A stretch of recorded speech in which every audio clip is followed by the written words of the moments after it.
Well, thank you so much for joining us this evening. Typically, we would be meeting in our building, but nothing is typical this year, as you know. So we're so appreciative of you joining us this evening for a welcome and just some overview of the things that are happening here at Sehome. So I'm Sonia Cole. I'm the principal at Sehome, and it's been an incredible start to a crazy year. We are just so overwhelmingly thankful to our community, to our students, to our staff, to our parents who have shown up to support in so many different ways.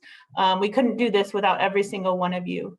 So tonight you'll get an overview of some of the different things that are happening, from teachers to some information from our counseling team.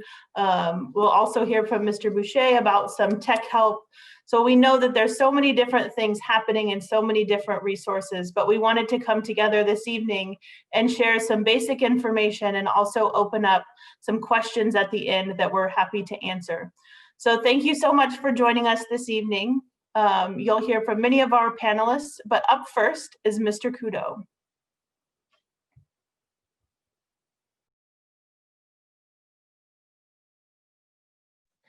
Thank you, Ms. Cole. So I am going to take just a little bit of time to kind of refresh what the daily and weekly schedule looks like as students have been kind of progressing. So on Mondays and Tuesdays and Thursdays and Fridays, students have live learning in the morning, and then in the afternoon, they have what we call asynchronous learning, or basically non-live learning.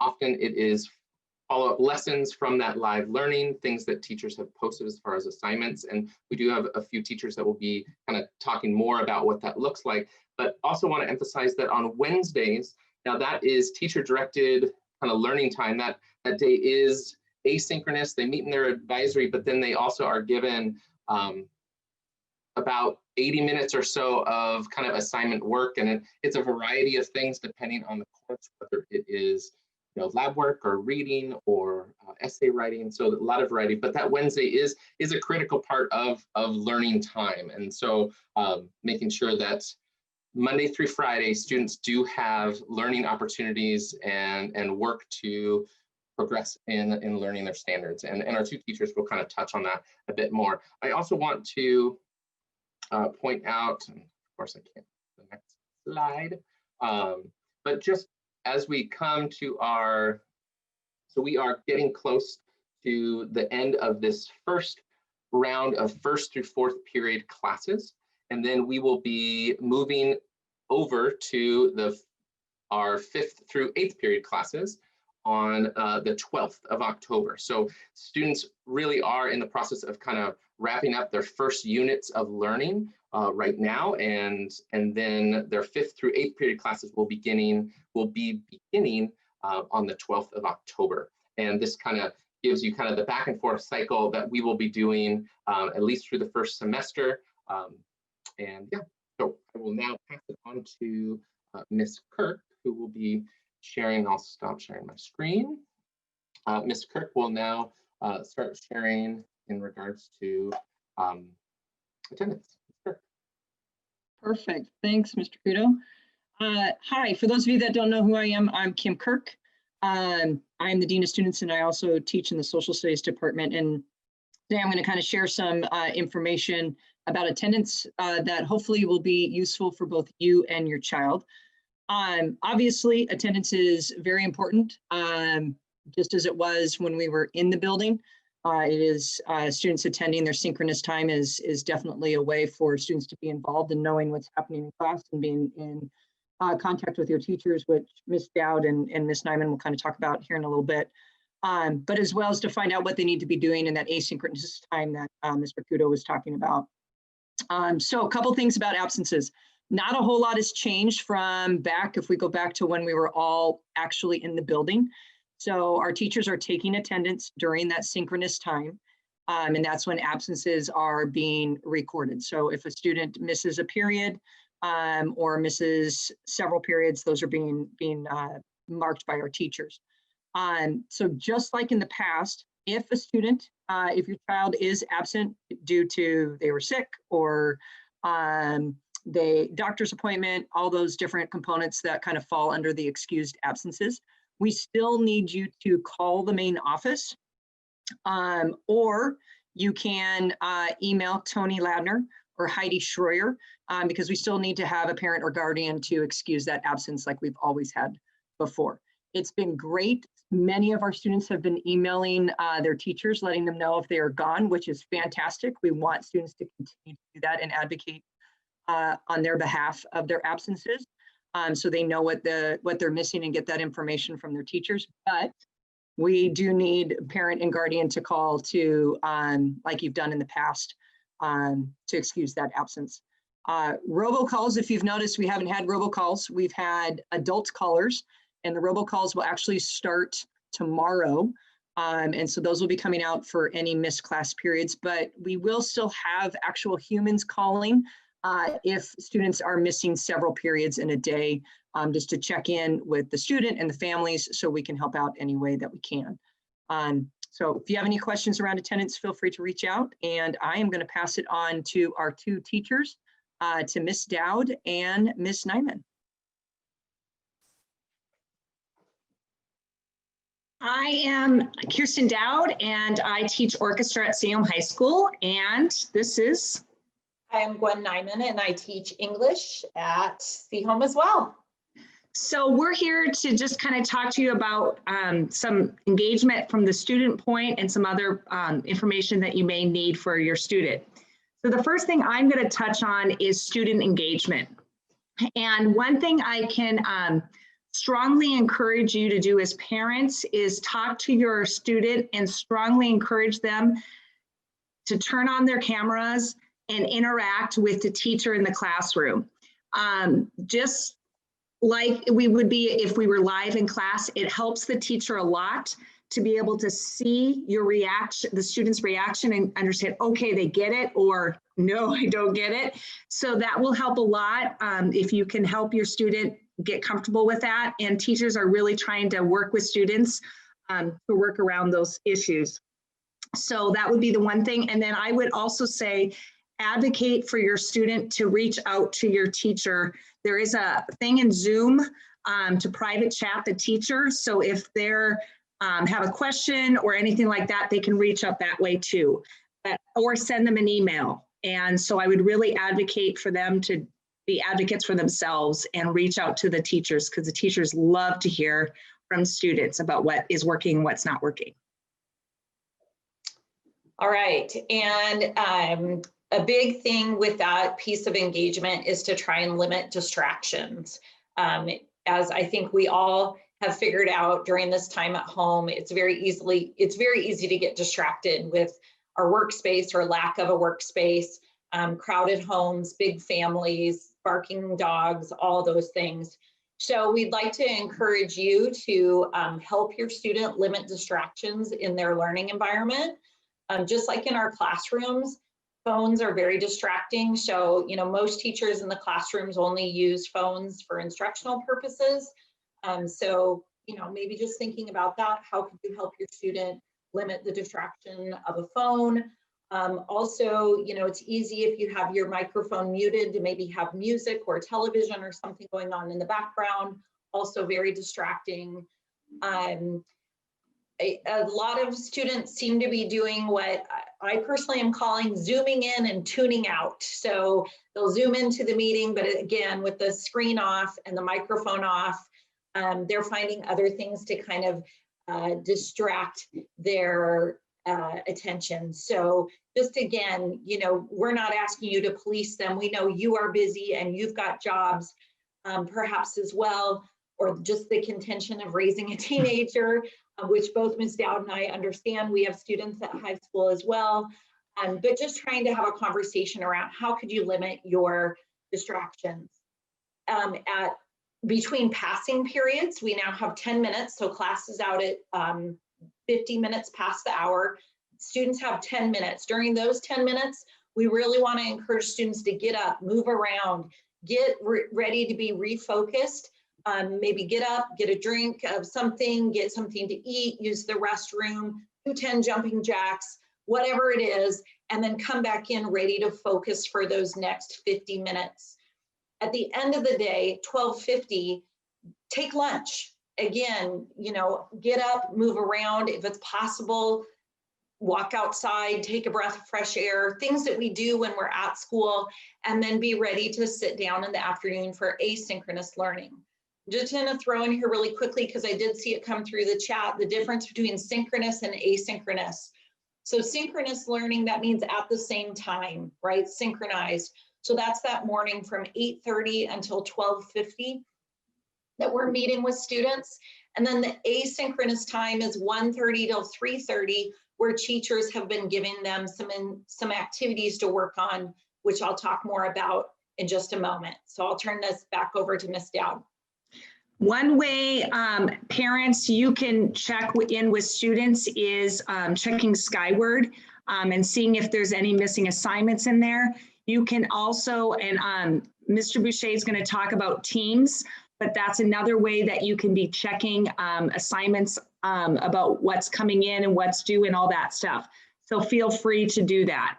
And I'm going to turn over to Gwen, but again, the synchronous and asynchronous learning in the afternoons, and I think Gwen's going to touch on this a little bit, but feel free to have your kid reach out for help during the asynchronous time, 1:30 to 3:30.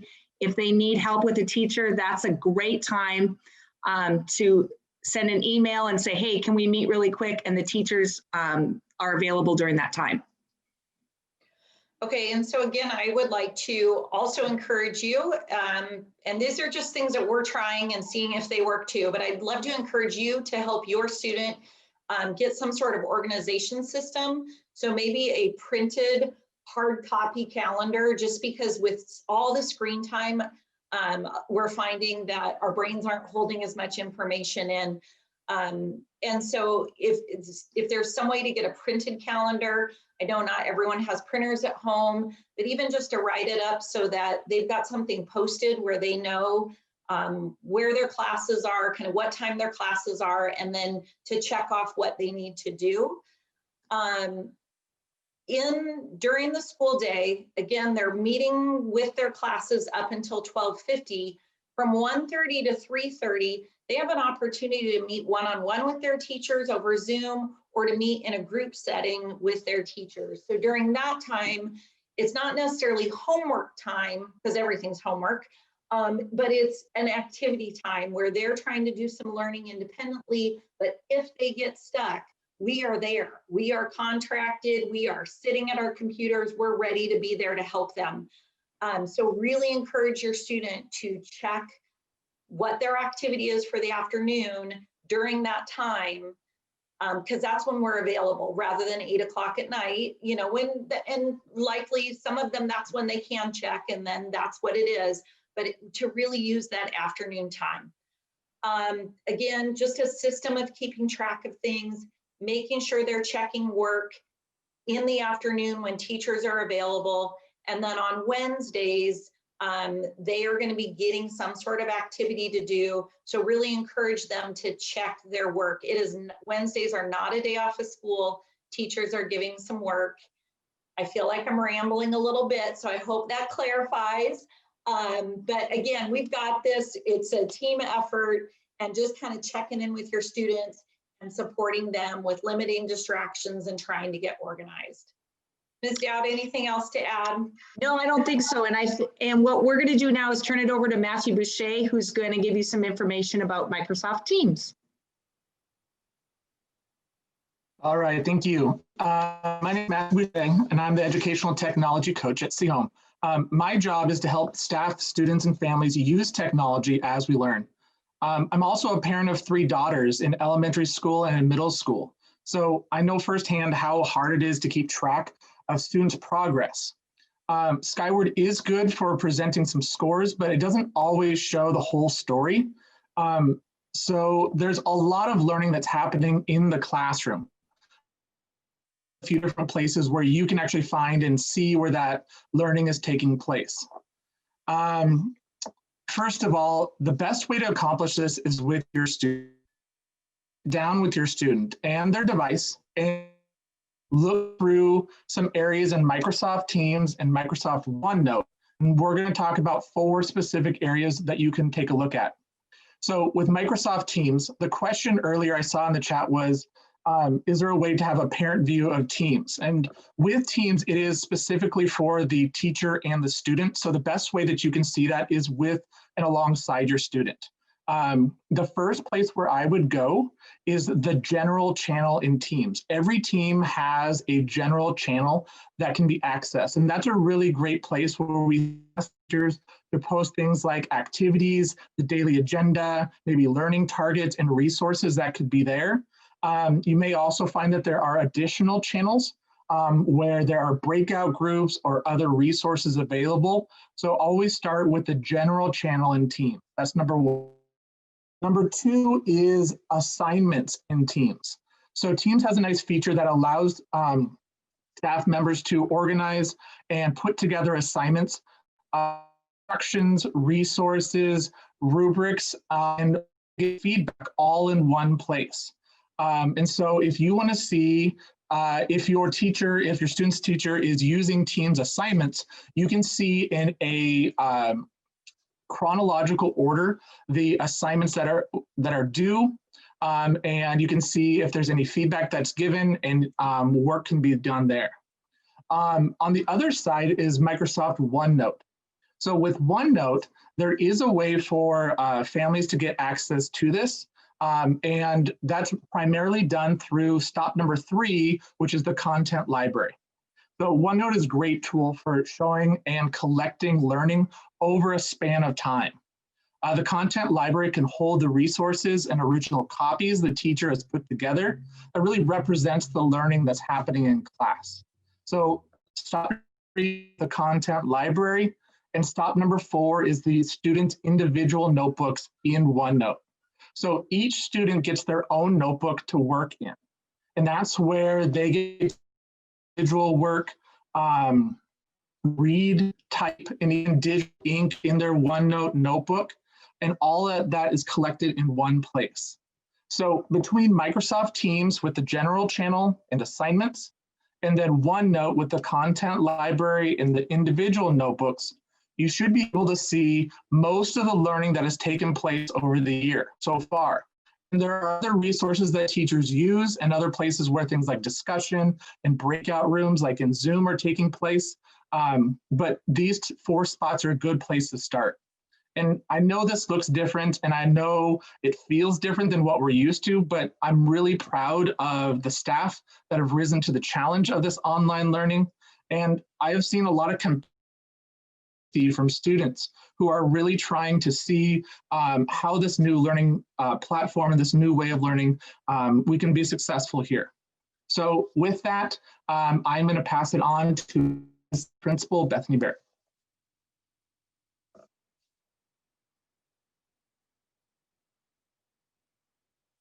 Who is muted right now?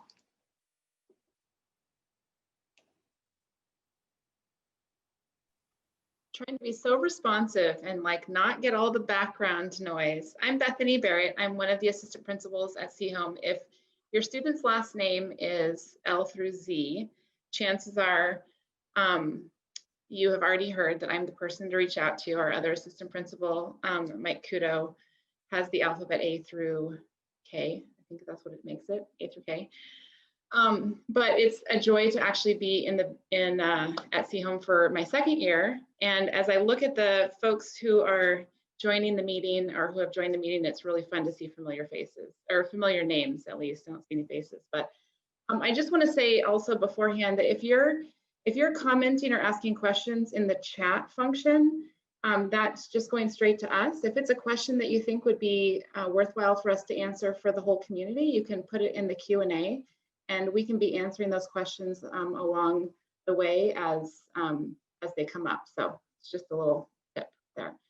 Well, I want to just talk to you just for a minute or two about family engagement. Family engagement has always been an area of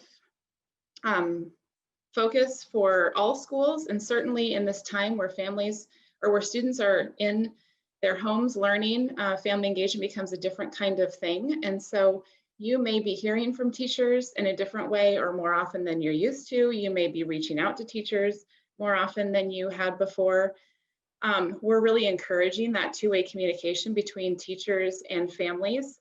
So if you have questions that you want answered from your student's teacher, don't hesitate at all to reach out to your student's teacher through Skyward. You'll find their email addresses.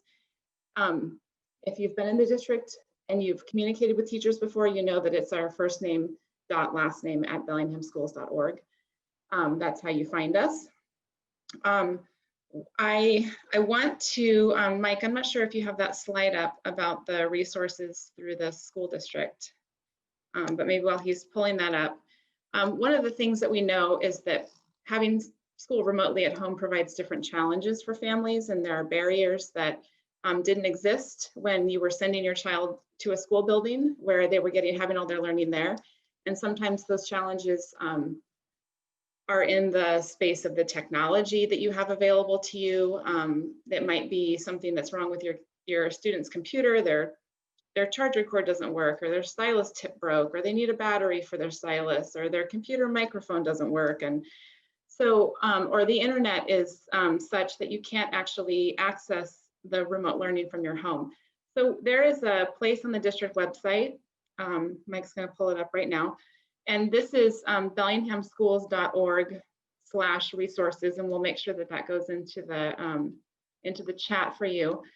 And if you pull that up, you'll notice that there's quite a few little tiles there that you can click on that will take you to different resources that are available through the school district. So the one that's being accessed a lot right now is the tech request form, which is in the lower left-hand corner.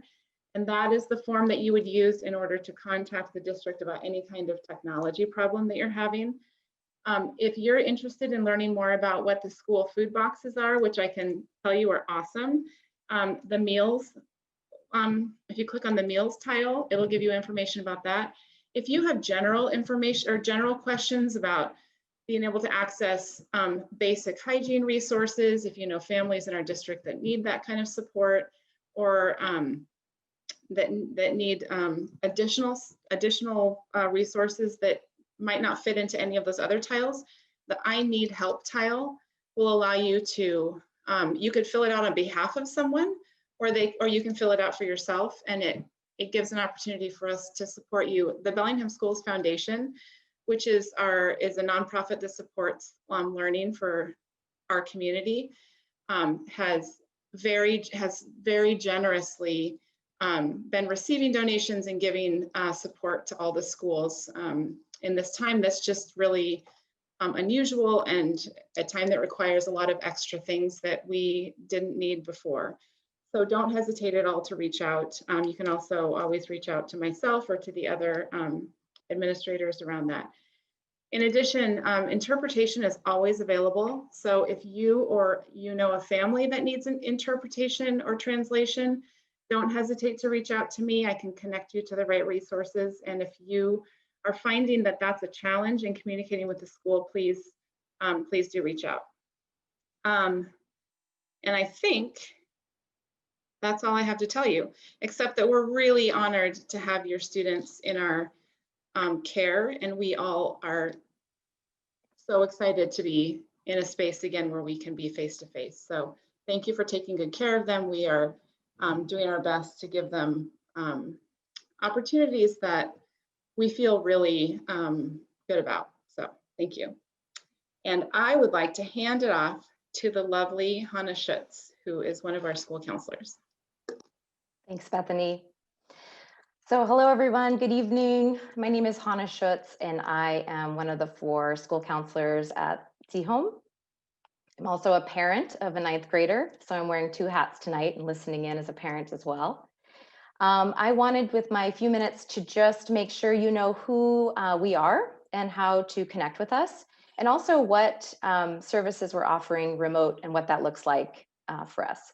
So first of all, for those of you who have a 9th grader, we have a 9th grade counselor. Oh, thanks, Mike. Jeff Smith. And we like having this 9th grade counselor. Jeff does a great job, but it's also a really pivotal and important year for students as they come into high school. And so we really appreciate having one point person that is able to go into classes. Students know who he is. He's involved in a 9th grade student success team. And then when students get to 10th grade, then we divide up by alphabet, by last name. So Amy Jelt has A through G. I have students H through M, and John Vandermolen has students with last name N through Z. We also, as a student support team, collaborate closely with Megan Lever, our prevention intervention specialist, Martha Zender, career specialist, and obviously our Kendra Simpson, who's our administrative assistant, Janelle Larson, our registrar, and Amy Brewster, who works as a student success coordinator. So we all collaborate, and right now we're meeting weekly to collaborate our services together for students at Sehome. What we do in a kind of a general umbrella is we support three main areas, which is social emotional and career, post-high school planning, and academics. So some of that is services that we do grade specific and go out to all students. So for instance, right now we're working one-on-one with our seniors and working on their post-high school planning. Jeff Smith will be going into tech literacy classes to start work on high school and beyond plan later in the semester, and again for semester 2 for students who have tech lit during semester 2. As far as supporting families and students, we are still doing that remote, as with a lot of telehealth and our teaching right now, we can do that through video, we can do that through phone. We do set up meetings with students, we can definitely set up meetings as a family. And we are working closely with teachers to support engagement, identify barriers, and support students' goals in the classroom and in their planning in general. We also work as, we can act as a referral resource. So for families that are looking for mental health support and other resources that maybe we would connect them with a family resource center or some of the resources that Bethany addressed. So how do you connect with us? We have, oh, I also wanted to say we've really tried to update our website, and we have a page specifically dedicated to seniors and post-high school planning. We have all our contact information. We have district cell phones, so students are welcome to call or text us on those cell phones, families as well. Email is usually the quickest way to reach us during the day because we can get to it quickly between meetings. Right now we're kind of working through our email, so thank you for your patience if you're trying to reach us by email, but we try to get back to you within 24 hours. So we encourage you to, if you haven't already introduced yourself to your counselor, or you are experiencing any barriers or things you'd like to address early in the fall, I really encourage you to reach out. 2 quick plugs. One is to really encourage your student to connect with teachers in the afternoon during asynchronous time. It can really help break down barriers, and I think students can feel pretty isolated. Miss Dowd and Kirsten and Gwen kind of address this, but just to form that connection with teachers, it can be really life-changing in the classroom to meet one-on-one and just kind of break that barrier down. It can be intimidating when there's a bunch of squares on the screen. We also are going to go into B-Day classes soon. So we're encouraging students to look at their 5 through 8 classes and make sure those look accurate. And knowing that, especially for our 9th graders, they may have a class on there they didn't sign up for. So we ask that unless it looks like an error in level or placement, we ask adults to help model that experiencing new classes can be good. And everything, just so you know, everything that they're taking, especially in 9th grade, counts toward graduation requirements. So sometimes our students look to us as parents. So if we can model that, it's okay to try a new class, and feel free to reach out to us individually if you have questions. If you do see an error in the schedule or something looks awry, please have your student email us, the counselors. And I think that is all for now. So I'm going to pass this on to Colin Cushman, our Activities and Athletic Director. Hi, my name is Colin Cushman. I am the Activities and Athletics Coordinator here at Sehome High School. So like all our programs here, it's we're having to think a little bit outside the box on what our activities and athletics programs look like, at least right now. So I talk a little bit about athletics first. So right now we are in what we consider with the state a allowable contact time. So schools across the state are doing different things. Our school district, we're labeling it as level 1, which is remote contact only. So most of our coaches have reached out to their athletes and are setting up times just to connect through Zoom. And we'll be doing so until we advance on to the next level, which would be in pods of 5 and contact that we're hoping at some point will occur in the fall.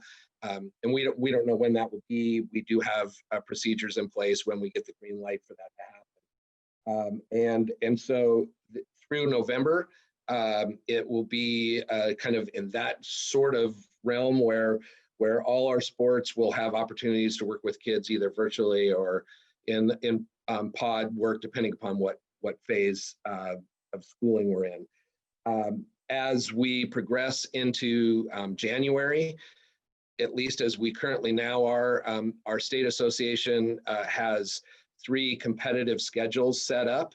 So the hope is that we will have our traditional sports.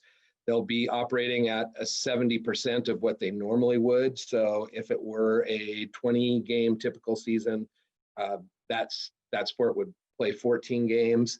We're going to do it a little bit out of order.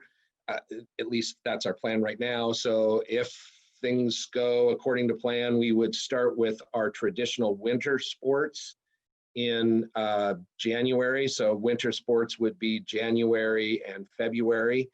And then our traditional fall sports would go next in March and April. And then our traditional spring sports would go in May and June. Again, just like most things, the change feels like it's changing every day. And we're just doing our best to make sure that if there is an opportunity for our kids to compete, that we're ready to go with that.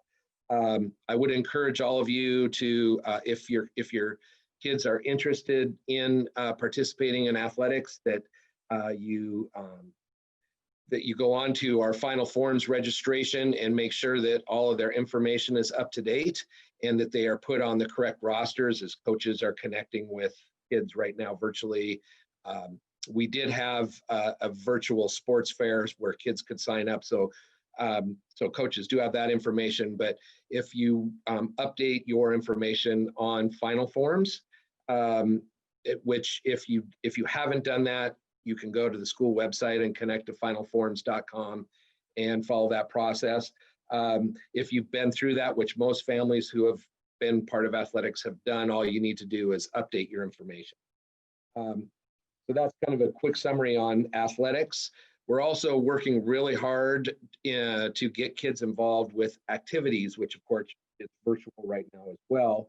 I'm super proud of our staff here. So many of our staff members have stepped up and have given a thumbs up to be an advisor for one or more than one different activity. We had a virtual club fair a couple weeks ago where all the different clubs that we provide were listed and students had an opportunity to look through those, sign up for things they were interested in. If your student did not connect with our virtual club fair, we have all our clubs and the advisors' emails listed on our webpage under activities. So if you just click on the activities at the top, and it will list that, and you can click on it and scroll through all of the clubs that we have, and then you could just email the advisor, and the advisor will help you get set up. Most of our clubs are starting to get organized right now. I've had some students ask me about it, that they hadn't been contacted by the advisor, and I just asked them to be patient, and I sent out another reminder to our advisors to if they can, to get things started for our students. So I'm excited about that. We had a number of kids enroll for our clubs, and I know that our different groups are finding ways to do their thing remotely. So our goal in our department is to make sure every student is connected in at least one activity or sport. We're working hard to provide as many different ways for our kids to pursue their passions as possible. think that's it. So I want to just circle back to our principal, Ms. Cole. All right. Mike, are there any questions that we needed to answer live? Sure. Let's see. What about Skyward? The question about like under points for missing assignments, does that mean it just hasn't been graded yet? And I would say likely. So if it is just like an, actually, I don't know if Ms. Dowd or Ms. Nyman or Ms. Kirk would want to speak to that question. I also We've wanted to, had quite a few questions about grading, so that would be good. in relation to that too, I forgot to mention that every parent should have a login for Skyward, and so should the students. And if you need that information, you can contact the main office, and Tony Ladner or Heidi Schroyer can help you with that information. If you do see asterisks in Skyward, that does usually mean that the teacher hasn't graded it yet. And so that's what's happening there. Gwen, do you have anything to add on that part?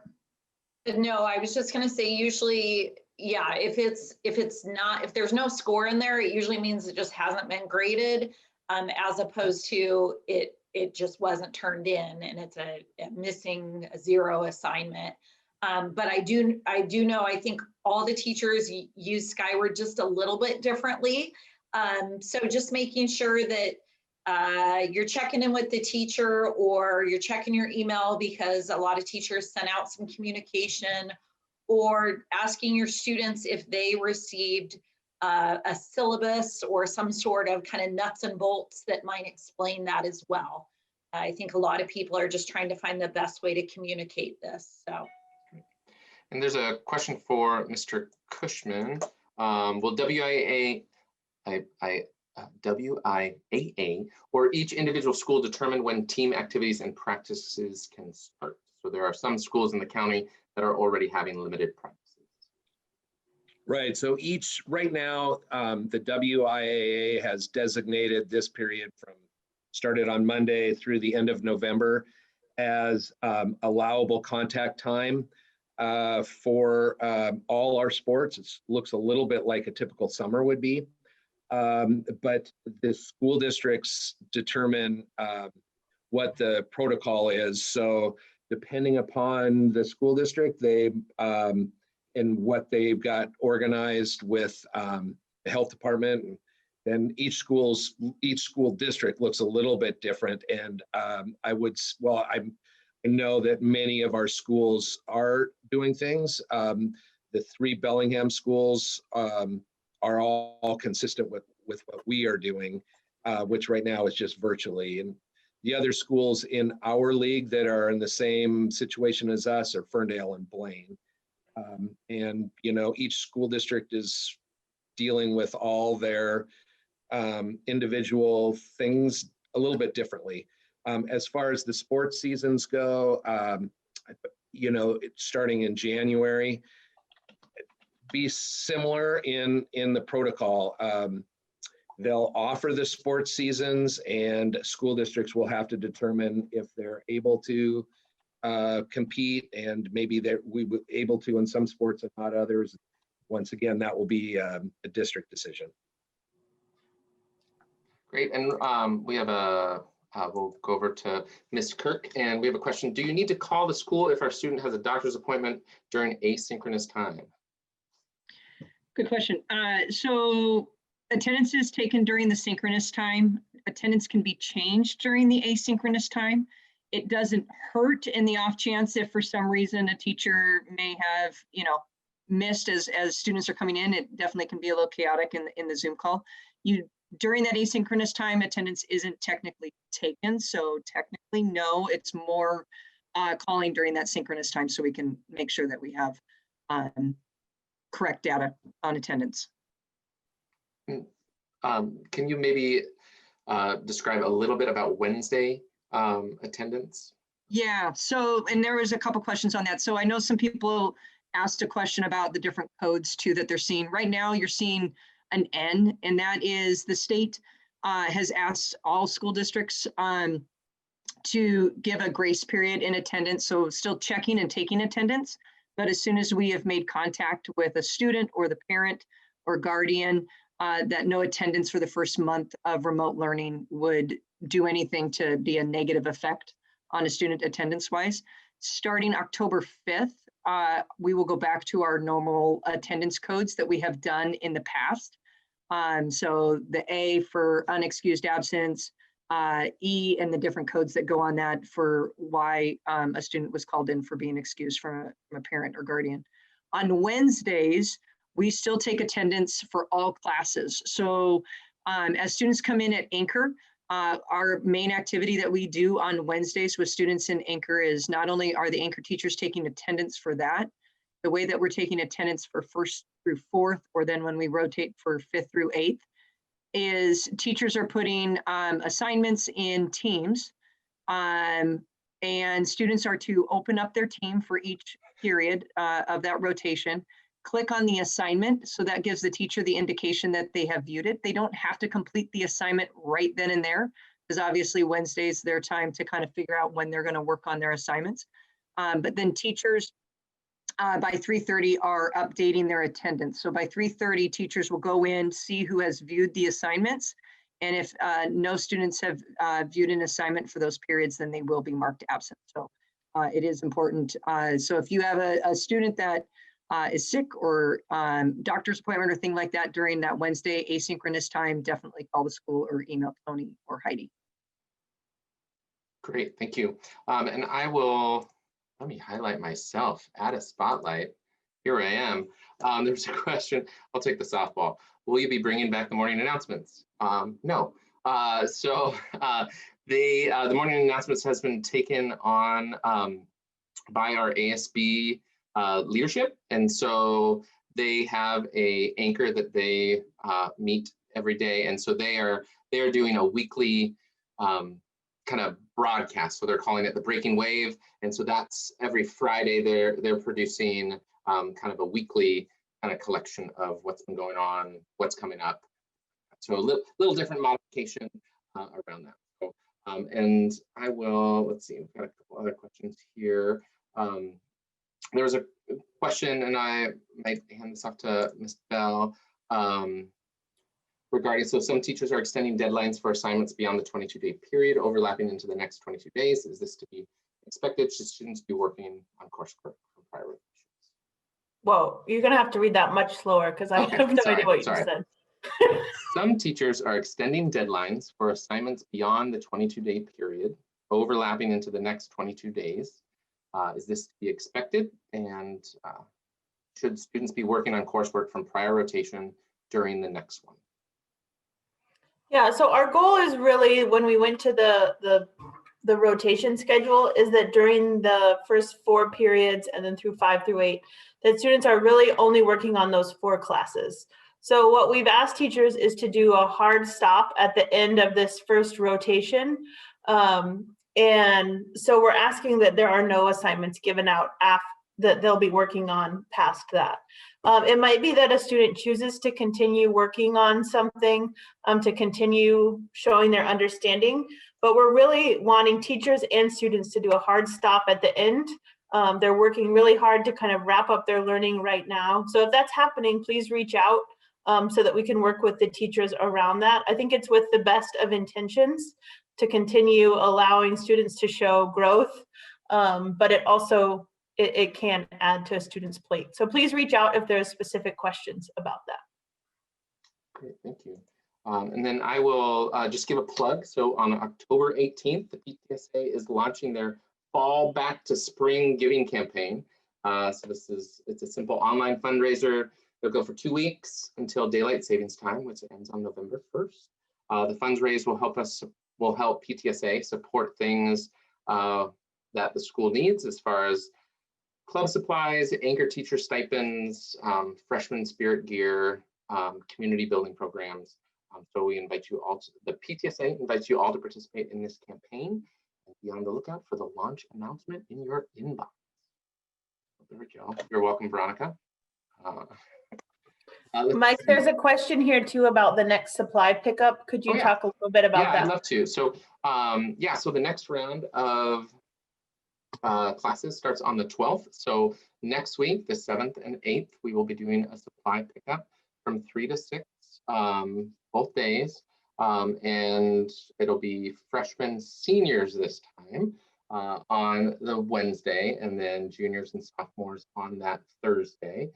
We do have plans to make it a little more expedited. We got better from first day to second day, putting freshmen and juniors together, not our, we learned from it. And then as far as kind of the structure, it'll be a little different. You'll still be coming into the parking lot and kind of serpentining around, but we have some more efficiencies, and really just all the supplies will just be brought out to individual families as you kind of come through. So we're anticipating that will kind of speed up the process. So looking forward to seeing how it goes. All right, Bethany, there's a question here about the kind of our back to school plan, looking at stage 2. So as Dr. Baker is looking at and considering a back to school plan or a hybrid plan, what will that look like for Sehome in terms of rotating schedules, bringing some students or all students back into school, PPE, and what will some of the expectations be around social distancing and wearing masks? So many good questions right there, and really big questions.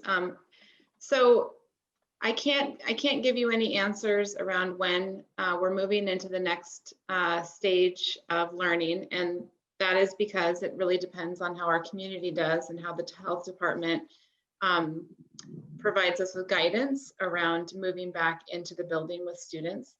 We do know that right now it's 100% remote. The second stage brings our most vulnerable students back into the building at a very, very limited capacity. And we're looking at students who can't access remote learning because their internet isn't sufficient, or there are other barriers that keep them from being able to do remote learning in their homes. So that's our next stage, but again, that's a very small group of students, and we're, everyone's thinking and planning around that, but we don't have any firm dates or anything around how that's going to or when that's going to happen.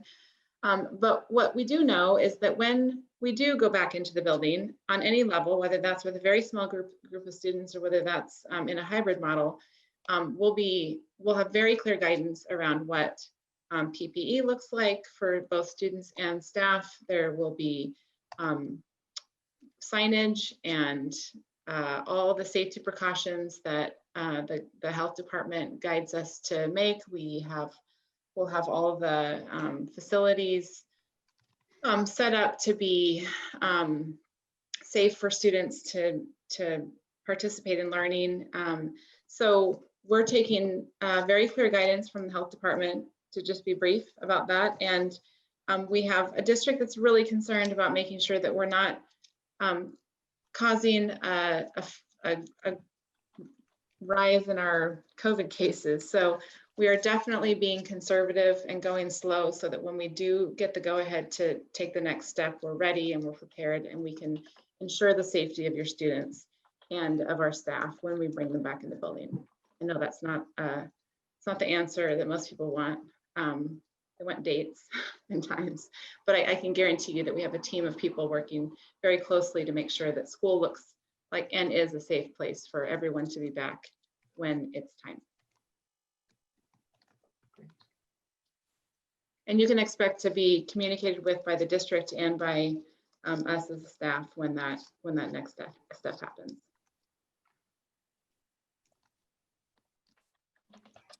All right.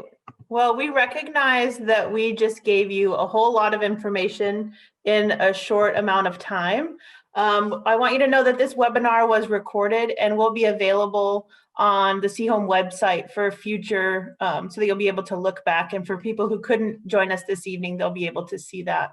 We'll include email addresses and contact information for each of the panelists in the video.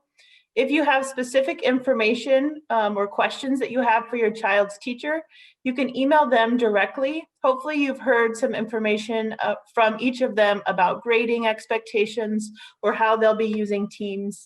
But if you have questions about that, please reach out. To do that, it's their first name dot last name at bellinghamschools.org, or we'll show you a link on the website where you can just click on the upper right-hand corner where it says contact, and you'll be able to see a picture of them and also their email address. I want to thank you for partnering with us this school year. We're so thankful for each one of you. Please reach out with any questions that you might have.